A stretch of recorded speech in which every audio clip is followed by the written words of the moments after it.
Ang ganda ng pwesto rito ng ating mga WVA. Pero ito nga po sa may mid lane naman natin. Ako po, napagamit na rin doon ng Purify yung ating Kimi. But right now, A1Z will gonna secure that turtle. Yung ating Mikasa na papasok with that final slash. Pero hindi niya naabot doon, mga kaibigan, yung ating Fanny. But right now, on the Gedli. First blood kill goes to our Vincenzo. And kill yung against our lead. Pero ito nga po yung final slash. Naku po, real world manipulation nila pag doon. Yung ating pizza mga na kill. RJ1 will gonna fall down. Mikasa, the outlet, will gonna fall down as well. Ilista mo yung double kill para doon sa ating pizza. Pero A1Z will get that kill. Vincenzo will gonna fall down. A1Z trying to run for his life. Hinahabol ng tatlo. Makakawala ba? Naku, doon sa may bandang Gedli. Makakawala naman yata yung ating A1Z. And that will be a 2-for-1 trade, mga kaibigan. Of the game. Tingnan natin kung magko-contest ang mga miyembro. Nito nga pong ating mga SLVC All-Star. But right now, A1Z will gonna secure that second turtle of the game. Ito nga po yung flicker ng ating Mikasa, the outlet. Pero ayun, yung ating Super C for the finish. But Pizza will be the trade kill dito. RJ1 tumatakbo for his life. Vincenzo will gonna get that kill. Traction pulse ng ating Kimi. Nagamit na rin naman dito. Naku po, nabuburn dito ang mga skill. Tsunami strike with the Tsunami slam with the implosion. And nadodoon na nga po yung ating real world manipulation. Super C will gonna get that kill. Bagsak yung ating RJ1. Ito nga po, delikado yung ating Mikasa, the outlet. Super C ang makakakuha ng double kill ng turtle. Pero speaking, Vincenzo will gonna get that turtle. Ito nga po yung ating Tidal Tsunami slam. Naku po, delikado yata rin ng mga miyembro ng ating mga SLBC All-Star doon. Yung ating Panosi speed sa makakuha ng ating outer turret. Pumunta sa team battle. Pero ito nga po siyang kanyang pagkitil na kanyang buhay.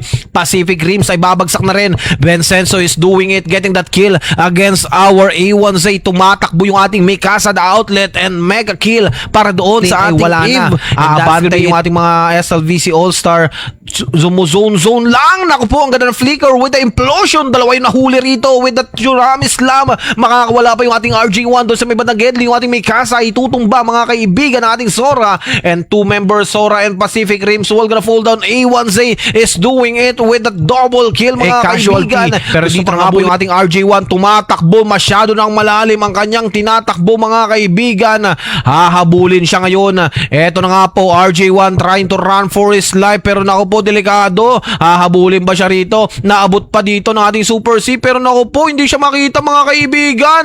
Mukhang mag-stay siya ron sa base. Pero naku po, delikado yata rito sa may Lord section natin. Ito na nga po yung ating Summon Force. Hindi na kill dito yung buhay ng ating RJ1. Nakalaya pa rin naman siya roon mula sa mga miyembro ng ating mga SLVC All-Star. Pero ito nga po yung Tsunami slam with the Tsunami strike. Naku po, Pacific Rims ay babagsak yung ating Lord na doon. Dumating na rin yung ating Pizza and A1C for the Lord secure. The level 2 Lord. Naku po, yung Mikasa tumatakbo. Super C will gonna get that kill. Sora will gonna get that kill as well. RJ1 will gonna fall down. But si Pizza ay tutumba. A1C is doing it with a shutdown and double kill. But Super Z will gonna secure a triple kill with the shutdown as well. Diskarte, pero naku po, may mga nasisilip ha. Naghahanap yung A1Z natin and RG for a good timing. Kumbaga yung mas malambot. Ito na nga po yung ating naku po, nandoon na nga po yung Tsunami strike and Tidal strike at Tsunami slam, mga kaibigan. Naku po, bagsak dito, mga kaibigan, yung ating Super C. Nahabol yung ating Vincenzo. Pumasok na rin dito, mga kaibigan, yung ating RJ1. Delikado yata yung mga miyembro nating mga SLVC All-Star. Binalagbag, implosion goes in. Isa lang mahuhuli. Naku po, yung ating RJ1 mapa-flicker out. Outer turret sa may band ng ilalim may mababasag na nga po dito ng ating Pizza. Two members down onto the side ng ating mga SLVC All-Star.